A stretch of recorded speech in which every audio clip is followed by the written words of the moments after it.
नमस्कार दोस्तों, स्वागत करते हैं आप सभी लोगों का आपके अपने ऑफिशियल यूट्यूब चैनल पे जिसका नाम है स्टडी 91। और हम लोग डिस्कस कर रहे थे इससे पहले वाले लेक्चर में क्लोजर्स को सॉल्व करना, और उससे पहले डिस्कस किया था पैराजंबल को सॉल्व करना। और आज जैसा कि आप देख पा रहे हैं रीडिंग कॉम्प्रिहेंशन पैसेज। और ऐसे बहुत सारे बच्चे हैं जो इस चीज़ से दूर भागते हैं क्योंकि उनको लगता है डर कि रीडिंग कॉम्प्रिहेंशन पैसेज सर इतना बड़ा होता है, एक तो समझ में नहीं आता और दूसरा बहुत ही टाइम कंज्यूम करता है, उसके बावजूद भी हमारे क्वेश्चंस के आंसर गलत हो जाते हैं। तो क्या किया जाए? तो आप देखें यहाँ पर इससे पहले वाले वीडियोस में जो भी मेरे वीडियोस आए थे उसमें कुछ बच्चों ने कमेंट सेक्शन में बताया भी था कि सर सीटेट का एग्जाम आने वाला है, उसमें इंग्लिश का पेपर जरूर आता है, तो इंग्लिश के पेपर की कुछ तैयारी करा दीजिए। और उसमें आपने देखा होगा कि हर एक एग्जाम में रीडिंग कॉम्प्रिहेंशन जरूर आता है, और सीटेट में दो टाइप के रीडिंग कॉम्प्रिहेंशन पूछे जाते हैं। एक पहला जो आपका गद्य पे होता है यानी जिसको हम लोग प्रोज कहते हैं, और एक पद्य पे होता है जिसको हम लोग क्या कहते हैं, पोएम कहते हैं, पोएट्री कहते हैं। उस पर बेस्ड भी क्वेश्चन आंसर पूछे जाते हैं। तो दोनों के हम लोग यहाँ पर पैसेज लेके आए हैं। जिन बच्चों का एग्जाम लगा हुआ है आज ये वीडियो जरूर देखें और फैला दीजिए, शेयर कर दीजिए। जितने बच्चे जो पढ़ना चाहते हैं रीडिंग कॉम्प्रिहेंशन स्पेशली, वो यहां पर ध्यान दें, क्योंकि ये ऐसा चैप्टर है, ऐसा सेशन है कि जहां पर लोगों को लगता है कि हमें नहीं करना चाहिए, दूर भागते, कुछ भी समझ में नहीं आता, क्योंकि एक अच्छा खासा वेटेज होता है। तो आज ये सेशन आपके लिए बहुत ज्यादा हेल्पफुल होने वाला है। तो भाई स्टे ट्यून्ड। तो हम बताएंगे कि कैसे आप रीडिंग कॉम्प्रिहेंशन पैसेज को सॉल्व कर सकते हैं। लेकिन उससे पहले कई बच्चे ये कहते हैं कि सर ये बताइए इसका शॉर्ट ट्रिक क्या है, कैसे हम बिना पढ़े रीडिंग कॉम्प्रिहेंशन पैसेज को सॉल्व कर सकते हैं। तो बच्चे जिसका नाम ही यही है रीडिंग कॉम्प्रिहेंशन, उसको बिना रीडिंग के तो नहीं पढ़ सकते। लेकिन हाँ, रीडिंग करने का तरीका जरूर बदला जा सकता है, क्योंकि रीडिंग कॉम्प्रिहेंशन का मतलब होता है कि कॉम्प्रिहेंड करना, यानी चीजों को पढ़ के समझना। जैसे कि यहां पर लिखा हुआ है, देखो, अगर हम इंट्रोडक्शन की बात करें तो इंट्रोडक्शन में क्या लिखा हुआ है। खैर ये पूरी कहानी लिखी हुई है, हम इसको शॉर्ट फॉर्म में आप तक पहुंचाते हैं कि रीडिंग कॉम्प्रिहेंशन हर एक एग्जाम में आता है।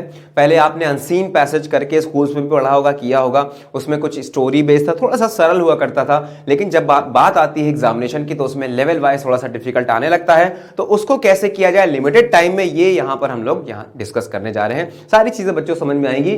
रीडिंग कॉम्प्रिहेंशन में कई टाइप के क्वेश्चन पूछे जाते हैं। फॉर एग्जाम्पल टाइटल भी पूछ सकता है, टोन भी पूछ सकता है, एक लाइन लिखी हुई है उसमें अलंकार कौन सा यूज हुआ ये पूछ सकता है, या कोई अगर स्टेटमेंट लिखा हुआ है तो उसका मतलब क्या है, कंक्लूजन क्या है, इन्फरेंस क्या है, ये सब कुछ भी पूछा जाता है। कौन सी स्टेटमेंट ट्रू है, कौन सी फॉल्स है, ये तक यहां तक भी पूछा जा सकता है। कि कोई भी क्वेश्चन हो आपको आंसर करना ही पड़ेगा इसमें। लेकिन हाँ, इतना है कि उस दायरे में रहकर, ऐसा नहीं कि आपको किसी टॉपिक के बारे में अपना पहले से जानकारी है तो वो अनुमान आपने लगा दिया, वो नॉलेज लगा दी। नहीं, रीडिंग कॉम्प्रिहेंशन में जो भी पैसेज आएगा उसी को पढ़ के आंसर देना होता, अपने मन से आंसर नहीं करना होता।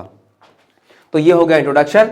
और उसके बाद आ जाते हैं कि इसमें क्या क्या चीजें रिक्वायर्ड हैं और सबसे बड़ा मिसकंसेप्शन क्या होता है। देखो क्या लिखा है, मिसकंसेप्शन रिगार्डिंग कॉम्प्रिहेंशन टेस्ट। काफी बच्चों को लगता है कि ऐसे करना चाहिए या दूसरे ट्रिक से करना चाहिए तो रीडिंग कॉम्प्रिहेंशन आसान हो जाएगा। ऐसा कुछ भी नहीं बच्चे, क्योंकि यहां पर हम मिसकंसेप्शन लेके आए हैं जो लोगों के दिमाग में होता है। पहला क्या है, यहां पर पढ़ो, you can answer all the questions without going through the whole passage. ध्यान रहे यहां पर हमने रीडिंग नहीं लिखा है, यहां पर हमने लिखा है without going through the whole passage. Reading is a different thing और going through is a different thing. Reading का मतलब ये हुआ कि आपको एक एक वर्ड को पढ़ना है, जबकि गो थ्रू का मतलब ये होता है कि उसमें क्या क्या लिखा है वो समझना है। जरूरी नहीं कि आप एक एक वर्ड को बहुत ही ज्यादा एम्फेसिस या एम्फेसाइज करके पढ़ो ही पढ़ो। उसके बाद दूसरा मिथ क्या है यहां पर, it is possible to understand the key idea of the paragraph by just reading the first and the last sentence or paragraph, but this is not always correct। कई लोग ऐसा कहते हैं कि रीडिंग कॉम्प्रिहेंशन में पहला सेंटेंस पढ़ लो, आखिरी सेंटेंस पढ़ लो, या इवन पहला पैराग्राफ पढ़ लो, आखिरी पढ़ लो तो सारे के सारे आंसर दे पाओगे। ऐसा कोई जरूरी नहीं, और जरूरी नहीं कि जो आप से पूछा जा रहा है वो फर्स्ट पैराग्राफ या लास्ट में ही लिखा हो सकता है वो कहीं बीच के पैराग्राफ में आपका आंसर छुपा हो। तो ये भी स्ट्रेटेजी काम नहीं करती है। उसके बाद क्या लिखा है, reading the question first will help to understand the paragraph better. This is also not always true because it is not possible for a person to remember all the questions. होता क्या है, कई लोग ऐसा कहते हैं कि सबसे पहले क्वेश्चंस पे जाओ, उसके बाद सीधे सीधे हम लोग जाएंगे प्रोज पे हमारे या पैसेज पे जाएंगे। लेकिन कभी कभी क्या होता है ना, when the level of passage is high, दो टाइप के पैसेज होते हैं, समझो भाई। ऐसा नहीं कि आपने एक गणित बना लिया, आपने एक स्ट्रैटेजी बना ली, वही स्ट्रैटेजी हर एक मैदान में हर एक क्रिकेटर के खिलाफ खेल रहा हो। नहीं, आपको देखना पड़ेगा मैदान कौन सा है, कंडीशंस क्या है, पिच कैसी है, सामने खिलाड़ी कौन है, उसके हिसाब से आपको ये रणनीति बनानी पड़ेगी, स्ट्रैटेजी बनानी पड़ेगी, राइट। तो इसी मैनर में इंग्लिश में भी, क्योंकि जब भी हम लोग पेपर देने जाएंगे तो ऐसा नहीं कि किसी से पढ़ लिया या किसी ने बता दिया कि इस बच्चे सबसे पहले क्वेश्चन पढ़ा करो फिर आंसर देखा करो पैसेज में। ऐसा कोई जरूरी नहीं कि आपको आंसर मिल ही जाए, क्योंकि क्या होता है कई बार पैसेज का जो लेवल होता है वो काफी टफ हो जाता है। टफ होने की कंडीशन में आपको साफ तौर पर पता ही नहीं चलता। जैसे आपने क्वेश्चन पढ़ा, क्वेश्चन में जो पूछा जा रहा है वो क्या कहलाएगा, कीवर्ड को आपको सर्च करना है पैसेज में, और कभी कभी वो सेम कीवर्ड मिलता ही नहीं है। अगर मिल जाता है तो ये अप्रोच बेस्ट है। पहले आपने क्वेश्चन पढ़ा तो आपके दिमाग में होगा what you have to find out, कि आपको पैसेज में कहां पर रुकना है, किस चीज को हाईलाइट करना है, किस चीज में से क्वेश्चन आ सकता है, जो कीवर्ड्स होते हैं, की इंफॉर्मेशन होती है। लेकिन हमेशा ये टेक्निक कारगर नहीं है। कभी कभी क्या होता है आपको पूरा पैसेज समझ के पढ़ना पड़ता है। पढ़ने का तरीका होता है, एक रीडिंग हैबिट जनरेट करना होता है। अगर आपकी रीडिंग हैबिट नहीं है, पढ़ने का मन नहीं लगता है, या चीजों को ग्रैप्स नहीं कर पाते हो, इजली रिटेन नहीं कर पाते हो, क्योंकि जो आपने पढ़ा उसको मेंटेन भी करना है दिमाग में, तभी आप रीडिंग कॉम्प्रिहेंशन अच्छे से कर पाओगे। नेक्स्ट क्या लिखा है, रिक्विजिट स्किल्स का मतलब यह हुआ कि रिक्वायर्ड स्किल्स मतलब कौन कौन से स्किल्स चाहिए जिससे आप रीडिंग कॉम्प्रिहेंशन का पैसेज आसानी से सॉल्व कर सकते हो। तो चलो देखते हैं कौन कौन से स्किल चाहिए। पहला क्या है, लॉजिकल एबिलिटी। लॉजिकल एबिलिटी का मतलब यह है कि आपको लॉजिकली सोचना है, ऑथर्स पॉइंट ऑफ व्यू से। लॉजिकली, ऐसा नहीं कि हवा में बातें हो रही हैं, कुछ भी आपने आंसर कर दिया, कुछ ना कुछ लॉजिक निकल के आना चाहिए। जो बात पैसेज में लिखी हुई है उससे आपको चीजों को डिडक्ट करके लाना है, राइट। उसके बाद क्या है, द एबिलिटी टू इन्फर का मतलब क्या होता है, कंक्लूजन देना, निचोड़ निकालना, समराइज करना किसी बात को। अगर आप समराइज नहीं कर सकते इसका मतलब आप अच्छे ना तो वक्ता हो सकते हैं और ना समझने वाले हो सकते हैं। तो आप देखें जो भी अच्छा बोलने वाले भी होते हैं, समझने वाले होते हैं, क्या करते हैं, चीजों को समराइज करते हैं, इंपॉर्टेंट कीवर्ड्स को, की पॉइंट्स को उठाते हैं, पॉइंट आउट करते हैं। एनालिटिकल एबिलिटी का मतलब यही है कि आप कैसे चीज़ों को एनालाइज करते हो, समझते हो, राइट। उसके बाद क्या, रीजनिंग एबिलिटी। जैसा कि रीजनिंग में आप पढ़ते हो, अर्जुन सर पढ़ाते भी आपको रीजनिंग, तो रीजनिंग का मतलब यही होता है तर्क शास्त्र या तर्क शक्ति, कैसे आप अपना तर्क वितर्क देते हो, कैसे आप लॉजिकली चीज़ों को ग्रैप्स करते हो, यही आपका रीजनिंग है। रीजनिंग में अच्छे होना जरूरी है, क्योंकि आप यहाँ पर पैरा जंबल या क्लोज टेस्ट या जितनी भी पैराग्राफ चीज़ें वाली चीज़ें करोगे उन सब में रीजनिंग या लॉजिकल रीजनिंग की जरूरत पड़ेगी, लॉजिक्स की जरूरत पड़ेगी। उसके बाद क्या है, ability to understand the main motive और द आइडिया, यानी कि कहीं ऐसा ना हो सिर्फ आपने रीड आउट कर लिया और समझे कुछ नहीं, क्योंकि पढ़ने का मतलब होता है सिर्फ पढ़ना और कॉम्प्रिहेंड का मतलब होता है पढ़ के समझना, क्योंकि इसका नाम है कॉम्प्रिहेंशन, तो पढ़ के समझना बहुत इंपॉर्टेंट होता है इसमें। इसके बाद रीडिंग स्पीड भी बहुत मैटर करती है, क्योंकि कई बार क्या होता है ना, बच्चे एक एक वर्ड को पढ़ते जाते हैं, जोर जोर से पढ़ते हैं, जोर जोर से कभी मत पढ़ना, अपने मन में पढ़ना। और दूसरी बात ये, किसी एक वर्ड पे अटक मत जाना कि ये वर्ड का मीनिंग नहीं समझ में आ रहा तो उस पर अटक गया, पूरा टाइम ऐसे निकल जाएगा। नहीं, आपको एक मेन आइडिया समझना होता है और अपनी रीडिंग हैबिट को जनरेट करना होता है। बहुत ही आपको स्लो नहीं जाना और बहुत इतना भी फास्ट नहीं जाना है कि आपको समझे ना आए कि बात क्या चल रही है, राइट। उसके बाद क्या है, important strategy to solve comprehension passage.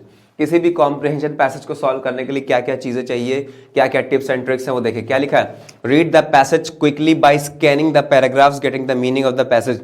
इसका मतलब मैंने यहां पर देखो क्या लिखा है, read the passage quickly by scanning. Scan का मतलब क्या होता है, स्कैनर आपने देखा यहां से लेकर पूरा यहां तक जितना भी कुछ लिखा है स्कैन कर लेता है, यानी कि जो पैराग्राफ में लिखा हुआ आपको बहुत ज्यादा टाइम ना देते हुए आपको स्कैन करना है। इसका मतलब सरसरी निगाह से देखना है हर एक लाइन को, हर एक वर्ड को, और बहुत ज्यादा एक जगह स्टक यानी रुक के या बिल्कुल वहां पे फंसे हुए नहीं रहना, आगे बढ़ते रहना, फ्लो में रीडिंग होनी चाहिए आपकी।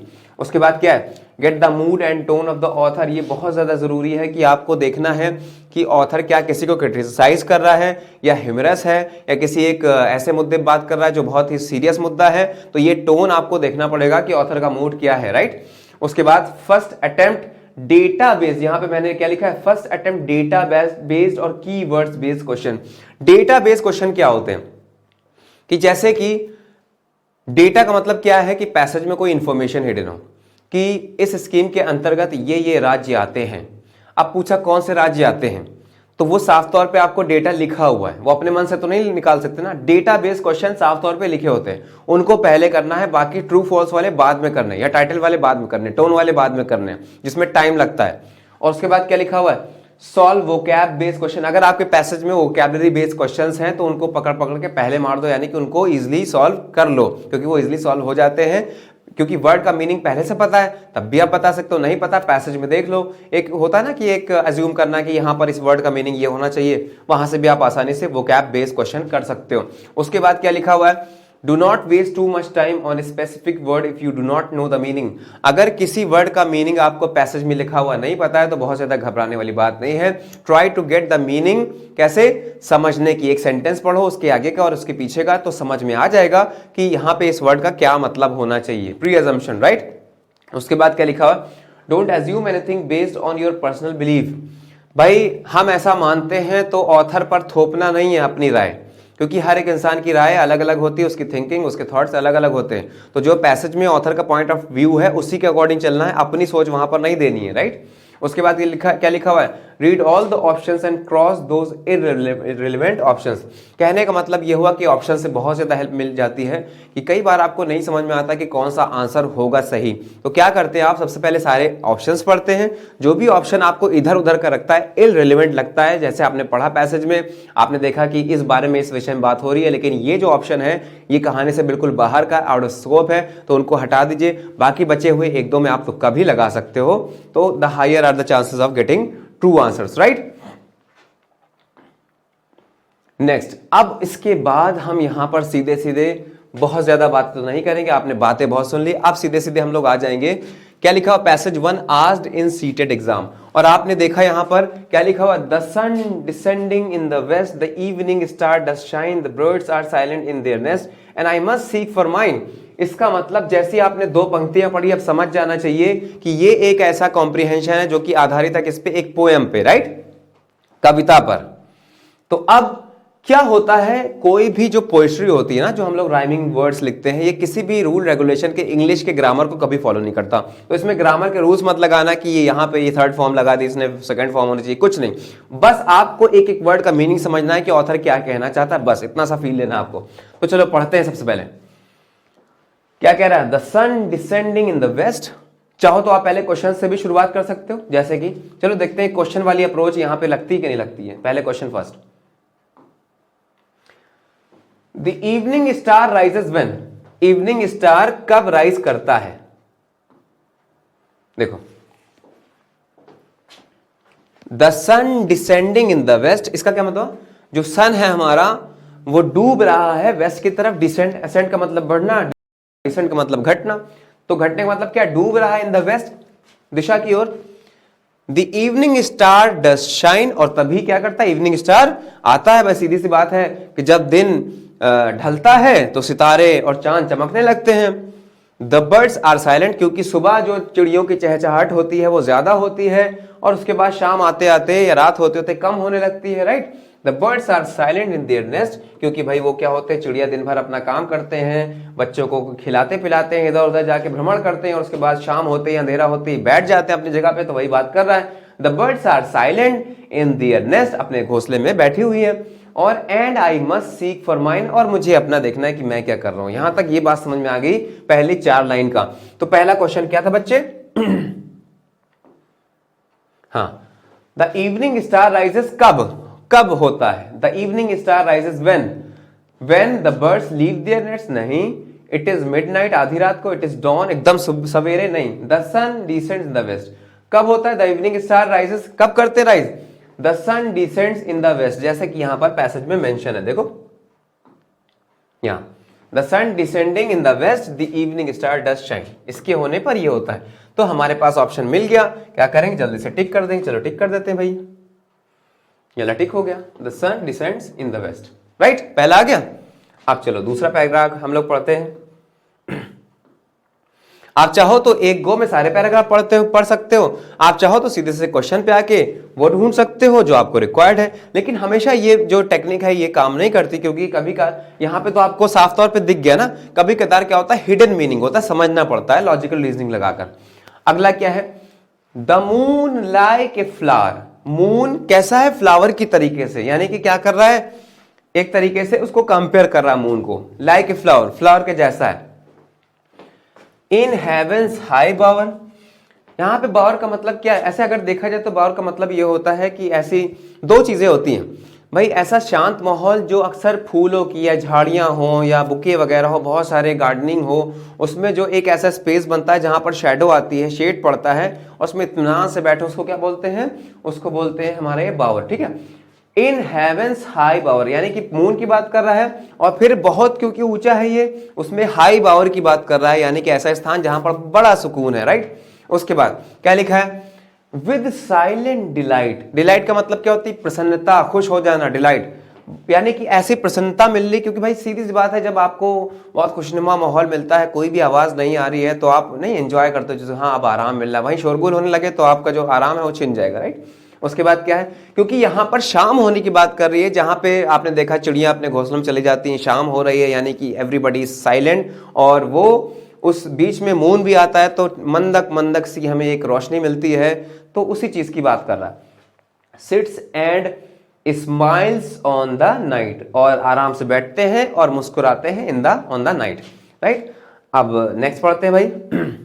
देखते हैं क्या इस पैराग्राफ से कोई क्वेश्चन आया हमारे पास। हाँ आ गया, देखो, हियर बावर रिप्रेजेंट्स व्हाट, बावर किस चीज को रिप्रेजेंट करता है, ए प्लांटेड प्लांट को, ऐसा पौधा जो हमने लगाया, नहीं ऐसा तो कोई जिक्र नहीं हुआ ना।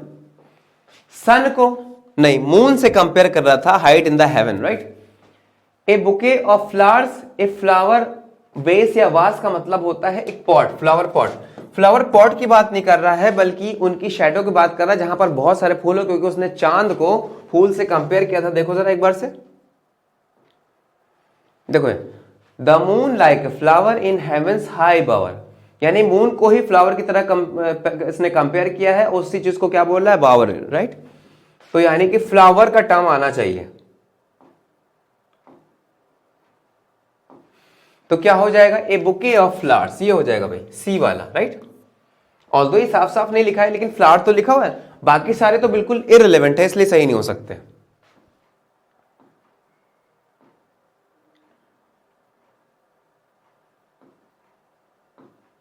अब आगे पढ़ते हैं, दो पैराग्राफ पढ़ लिया हम लोगों ने, तीसरा पढ़ते हैं। फेयरवेल का मतलब क्या होता है, जब हम किसी को गुड बाय करते हैं, गुड बाय करते हैं या सी ऑफ करते हैं, वो होता है फेयरवेल। फेयरवेल पार्टी होती है ना, जिसमें हम लोग अपने सीनियर्स को पार्टी देते हैं कि आप जा रहे हो तो पार्टी लेके जाओ भाई। Farewell, green fields and happy Grove. Grove का मतलब क्या होता है, गार्डन होते हैं, यानी ग्रीन फील्ड्स को और अच्छे गार्डन को, हैप्पी गार्डन को क्या कहते हैं, अलविदा कहते हैं। वेयर फ्लॉक्स हैव टुक डिलाइट, जहां फ्लॉक्स का मतलब क्या होता है, जानवरों का झुंड होता है, कि जहां पर जानवर भी मस्ती में है, डिलाइट में है, प्रसन्नता में है। उसके बाद क्या लिखा है, where lambs have nibbled silent move. Lambs का मतलब क्या होता है, भेड़ के छोटे बच्चे होते हैं, भेड़ के बच्चों को लैम्स बोला जाता है। निबल का यहाँ पे मतलब क्या है, छोटे छोटे बाइट करना, चरना, उसके सेंस में आया है, राइट। उसके बाद क्या है, साइलेंट मूव, और धीरे धीरे आराम आराम से चलते हैं आगे की तरफ। उसके बाद क्या लिखा है, the feet of angels bright. इसका मतलब क्या हुआ, एंजल्स का मतलब क्या होता है, फरिश्ते या परियां, तो उनकी बात कर रहा है यहाँ पे। एंजल्स की फीट क्या है, ब्राइट है, एक इमेजिनेशन की बात कर रहा है। उसके बाद क्या लिखा हुआ है, अनसीन दे पोर ब्लेसिंग। एंजल्स के बारे में कह रहा है कि वो दिखते नहीं है, लेकिन वो पोर, यानी पोर का मतलब क्या, मिलाना, है ना। पोर करते हैं किस चीज को, ब्लेसिंग को, और किसको, जॉय को, विदाउट सीजिंग। जॉय को करते हैं विदाउट सीजिंग, बिना रोके, किसी पर बहुत ज्यादा बल नहीं लगाते, किसी को बहुत ज्यादा किसी चीज के लिए मजबूर नहीं करते, किसी को छेड़ते नहीं है, किसी काम नहीं खराब करते हैं, बहुत जॉय के साथ उनको ब्लेसिंग देते हैं। ऑन ईच बड, बड का मतलब क्या है, कली। On each bud and blossom, blossom का मतलब क्या होता है, फ्लावर, फूल, है ना। एंड ईच स्लीपिंग बॉसम, यहाँ पे बॉसम का मतलब भी क्या होता है, एक फूल से हम लोग रिलेट कर सकते हैं चीजों को। अब आगे आते हैं और आगे का पैराग्राफ पढ़ लेते हैं। They look in every thoughtless nest, वो हमेशा थॉटलेस नेस्ट की तरफ देखते हैं। अब नेस्ट क्या मतलब, घोंसला है। थॉटलेस का मतलब क्या है, एक क्वेश्चन पूछा गया इसमें, उसमें बताएंगे, पूछा गया थॉटलेस का, यहां पर ऑथर क्या बताना चाहता है। Where birds are covered warm, जहां पे बर्ड जो है वो कवर्ड है और हल्की गर्म है, इसका मतलब कहीं ना कहीं वो अपने घोंसले में आराम कर रही। They visit caves of every beast, beast का मतलब भी क्या होता है, जानवर होता है। उनके केव्स में भी, यानी जो उनकी गुफाएं होती है उनमें विजिट करते, कौन, angels. To keep them all from harm, यानी कि बचाने के लिए कि कोई किसी को हार्म ना हो। उसके बाद क्या लिखा हुआ है, if they see any weeping, अगर वो किसी को रोता हुआ देखते हैं, that should have been sleeping, यानी कि उसको रोना नहीं है, उसको क्या करना, आराम से सोना है, सारी जो चिंताएं हैं उनको भूल कर। उसके बाद दे पोर स्लीप ऑन देयर हेड, वो उनके हेड में क्या डालते हैं, नींद डालते हैं। भाई शाम हो गई है, सब सुस्त हो गए हैं, सब सोने की तरफ जा रहे हैं, तो क्या करते हैं, एक सुकून डालते हैं एंजल्स, इमेजिनेशन ऑथर की। And sit down by there bed, और आराम से अपने बिस्तर पे सो जाते हैं उनके किनारे बैठ के, राइट। ये हो गई आपकी पूरी पोयम। यहां पर एक क्वेश्चन हो गया था, दूसरा भी हम लोगों ने कर लिया था, तीसरा देखते हैं क्या लिखा है। The poet compares moon to, moon का कंपैरिजन किससे किया है। चले आते हैं फिर से एक बार पैराग्राफ पे।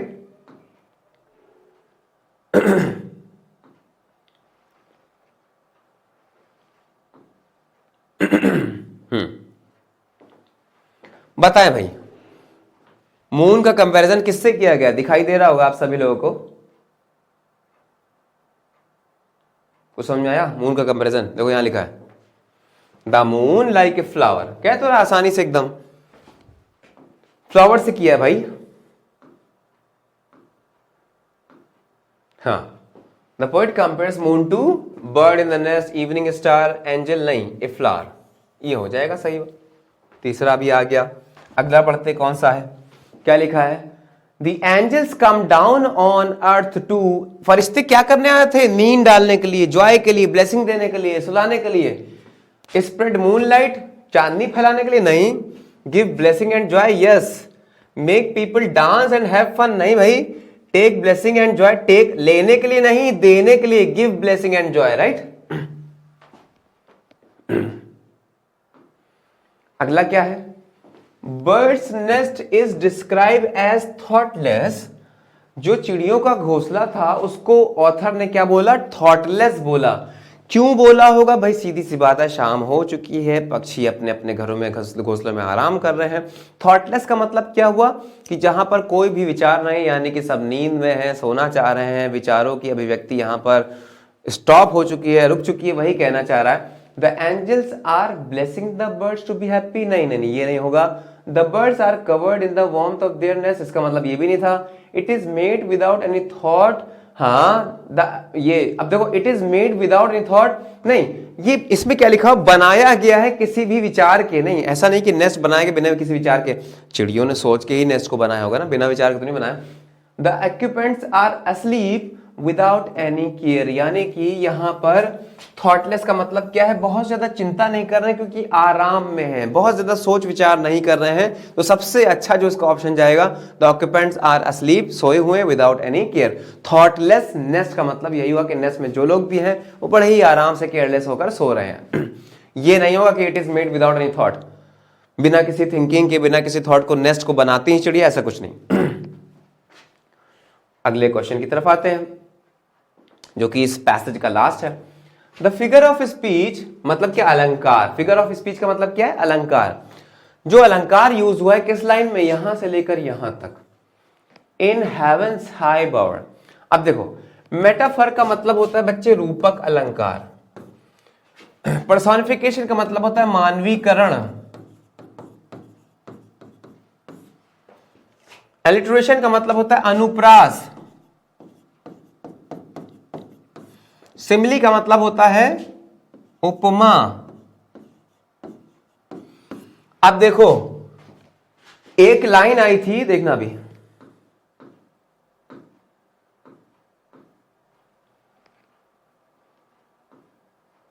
ये देखो, the moon like a flower. अगर ये स्टेटमेंट पूछता तो उपमा दे रहा है लाइक लगा के, जैसा, राइट। अगर ये स्टेटमेंट पूछता तो वहां पर सिमिली होता, लेकिन ये स्टेटमेंट नहीं पूछ रहा। कौन सा स्टेटमेंट पूछ रहा है, ये वाली, इन हेवेंस हाई बावर।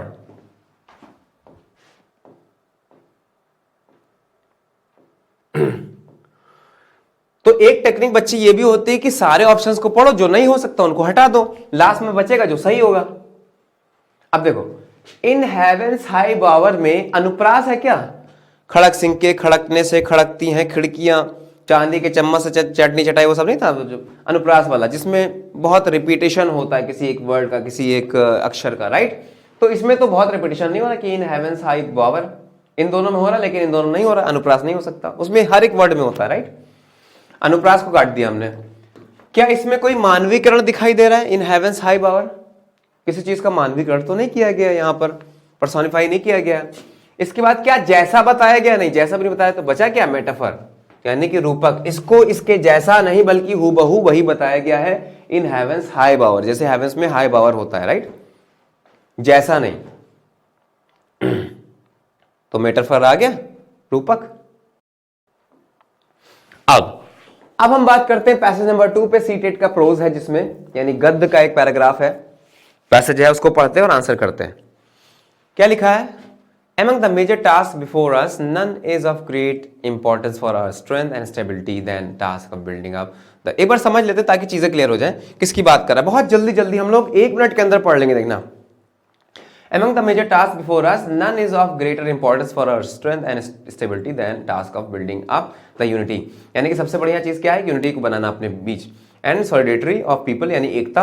और country often stood like a solid rock in the face of common danger, यानी कि एक सॉलिड रॉक की तरह, क्योंकि हमारी हमेशा से पहचान क्या रही कि हम एकता बिलीव करते हैं। And there is a deep underlying unity which runs like golden thread through all our seeming diversity, यानी डाइवर्सिटी में यानी अनेकता में भी एकता है हमारे यहाँ। There have been occasions when unfortunate and disturbing divisions, some of them accompanied by violence, have appeared in our society। ये बहुत ही दुर्भाग्य की बात है कि कई बार क्या हुआ, देश का कह सकते हैं कि टुकड़ों में विभाजित किया गया, और बहुत किस तरीके से कि वायलेंस भी हुआ, और ऐसा हमारी सोसाइटी में आया। देखिए, अब जल्दी से नेक्स्ट पैराग्राफ पे जाते हैं, समझ में आ रहा होगा।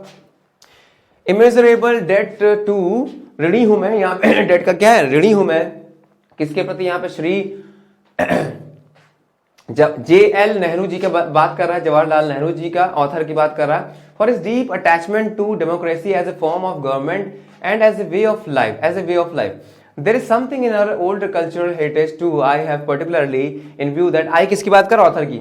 enduring strength in India life which can be best described as respect for human personality and the spirit of tolerance। I have no doubt in my mind that it is only by methods of persuasion and mutual accommodation and by a constant search of areas of agreement as a basis of action that democracy can work, isn't it?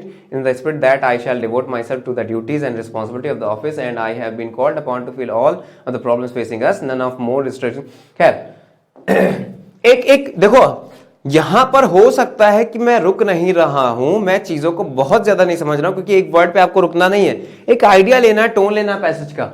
Poverty in which tens of millions of our countrymen continue to live, यानी poverty की बात कर रहे हैं। It is my great desire to able to lighten in some measure the burden of poverty on our people, यानी कि author ये चाहता है कि poverty को हटाया जाए, लोगों से ऐसा कुछ कर सके। In this I remember particularly the claims of most backward section like scheduled caste and scheduled tribes who have suffered neglect and have had to endure disabilities for many centuries। It would be my proud privilege to work for the establishment of a more just social order. Social order यानी social work करना चाहता है। ये बात हमारे दिमाग में, जहन में बैठ गई, और कौन सा आंसर कहां पर होना चाहिए ये भी समझ में आ गया। अब देखो, Shri Nehru was deeply attach to, किसके प्रति अटैच थे? देखो साफ तौर पे लिखा हुआ है, आप चाहे तो कीवर्ड अप्रोच से भी कर सकते हैं।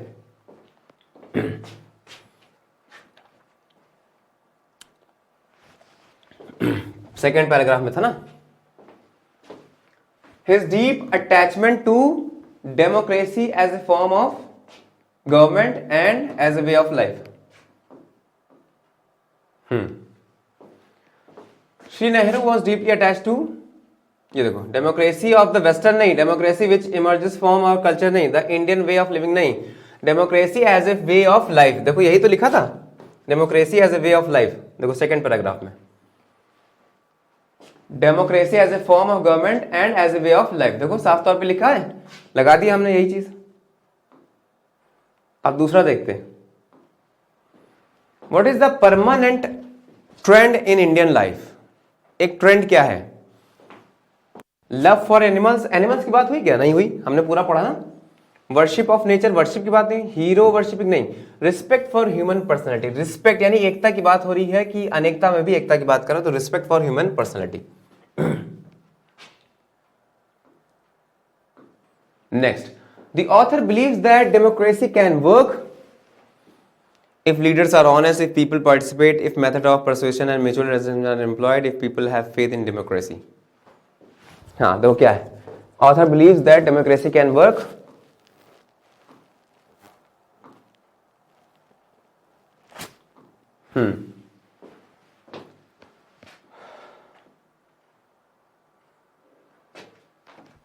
देखो रिस्पेक्ट क्या लिखा है, रिस्पेक्ट फॉर ह्यूमन पर्सनैलिटी, पूछा गया था ना कि क्या मतलब है इसका डेमोक्रेसी में, और साथ ही साथ ऑथर का क्या पॉइंट ऑफ व्यू है। तो यहाँ पे रिस्पेक्ट फॉर ह्यूमन पर्सनैलिटी भी लिखा हुआ है।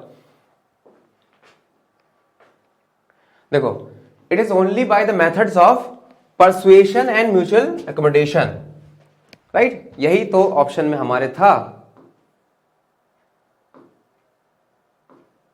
ये देखो, if method of persuasion and mutual are employed, ये चीज इसने बात की है। पीपल पार्टिसिपेट करते हैं, लीडर्स ऑनेस्ट है, कहीं बात ही नहीं हुई। People have faith in democracy, ऐसा कि नहीं फेथ करना है या नहीं करना है। यानी कि मेथड ऑफ परसुएशन, यानी परसुएशन का मतलब क्या होता है, किसी को मनाना, किसी से बात करना, किसी को फुसलाना, परसुएशन है ना। एंड म्यूचुअल ये एडजस्टमेंट लिखा हुआ है, इसका मतलब क्या है, आप मतलब आपस में लोगों को समझना, तभी डेमोक्रेसी का मतलब है, right.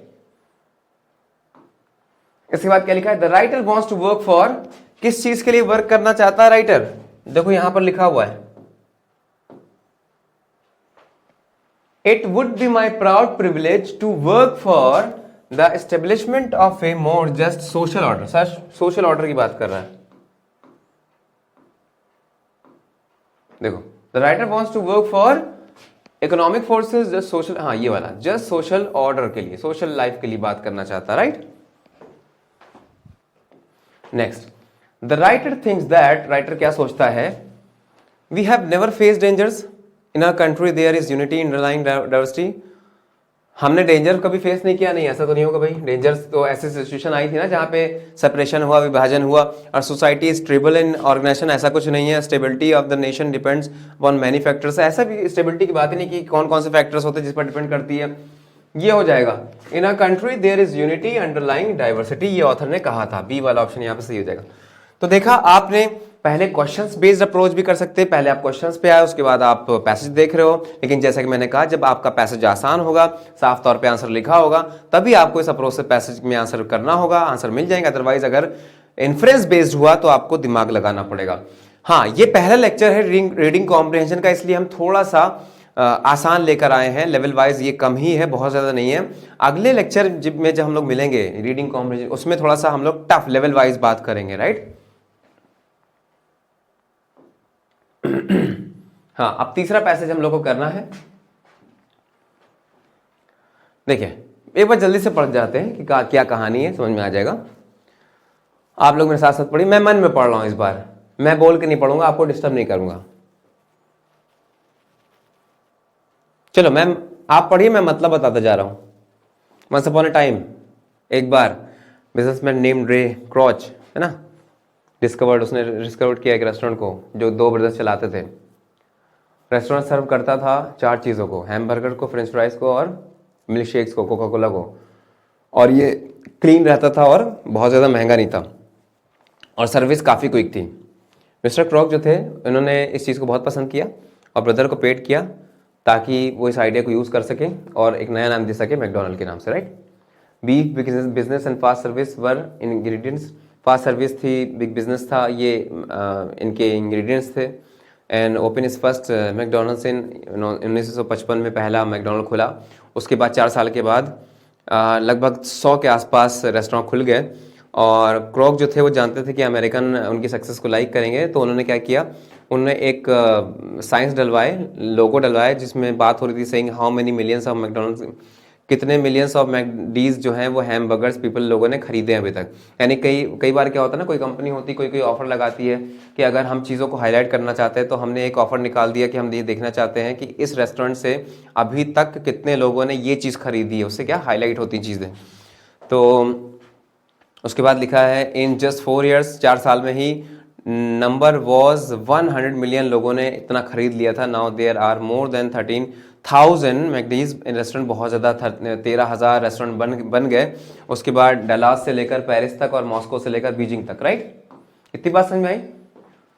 Anyone who wants to open, कोई भी मैकडी का रेस्टोरेंट खोलना चाहता है तो सबसे पहले उसमें काम करना पड़ेगा 1 वीक के लिए, तो उसके बाद उसको 9 महीने का कोर्स करना पड़ेगा रेस्टोरेंट में और मैकडी यूनिवर्सिटी में शिकागो में जो स्थित है।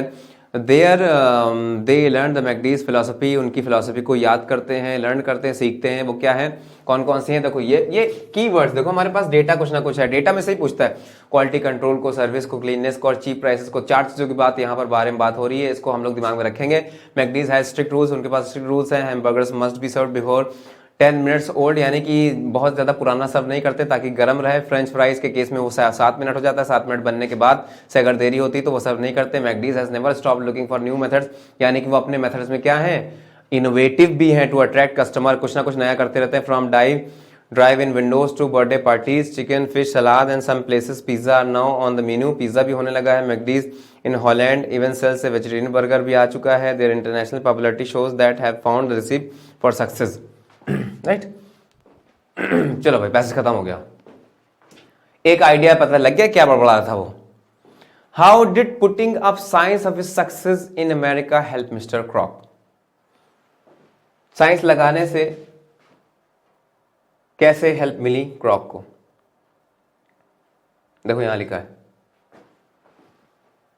So he put signs saying how many millions of McD's hamburgers people had bought. In just 4 years, the number was 100 million. Now there are more than इतने, काफी ज्यादा हैमबर्गर जो थे बिक गए, उनका नंबर बढ़ गया। People would work in the outlets, नहीं। People could apply for jobs, नहीं। Children would visit, नहीं। Americans would encourage him and buy more hamburgers. यही तो हुआ था, ज्यादा लोगों ने encourage किया इस बात को और ज्यादा लोगों ने खरीदा, नंबर बढ़ गया ना। फोर्थ वाला हो जाएगा, डी वाला। Next is what made the restaurant more popular. Restaurant को किस चीज में पॉपुलर बना दिया। द सर्वर्स वर काइंड, कहीं लिखा है, नहीं लिखा है। The ingredients used were genuine, ऐसा भी कहीं नहीं लिखा है। It was owned by two brothers, इससे फेमस नहीं हुआ। It was clean and in expensive, बहुत महंगा नहीं था। यही बात तो मिस्टर क्रॉक को पसंद आ गई थी, तभी तुमने कहा कि हम खरीद लेते हैं और इसका नया नाम रखते हैं, राइट। डी वाला। Next, what is मैकडीज philosophy. मैकडीज की फिलॉसफी क्या थी। देखो आपने एक जगह पढ़ा था ना,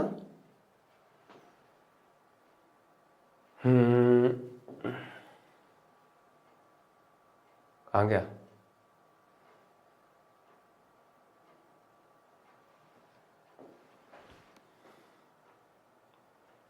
हाँ ये देखो philosophy, quality control, serving, cleanness और चीप प्राइसेस, 4 चीजें हैं। देखो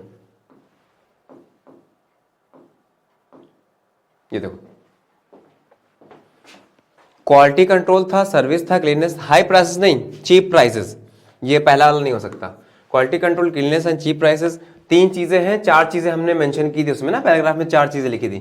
क्वालिटी कंट्रोल, सर्विस एंड, नहीं अगेन 4 चीजें, क्वालिटी कंट्रोल था, सर्विस था, क्लीननेस था और चीप प्राइसेस था, यानी कि डी ऑप्शन सही हो जाएगा।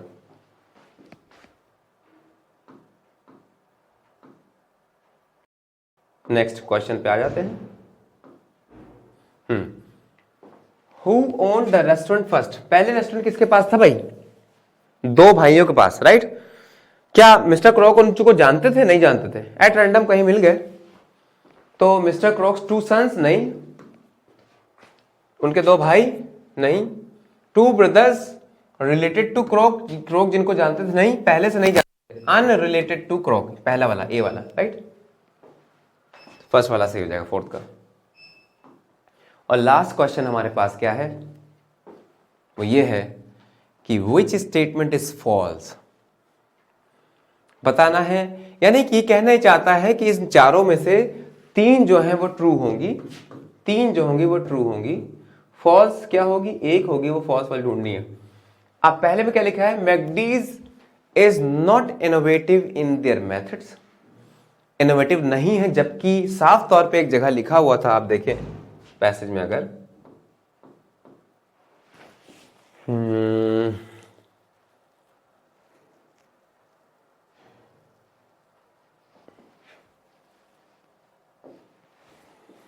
हाँ देखो, McD's has never stopped looking for new methods to attract customers, यानी इनोवेटिव है, नए नए मेथड्स निकाल के लाता है, इनोवेटिव है वो।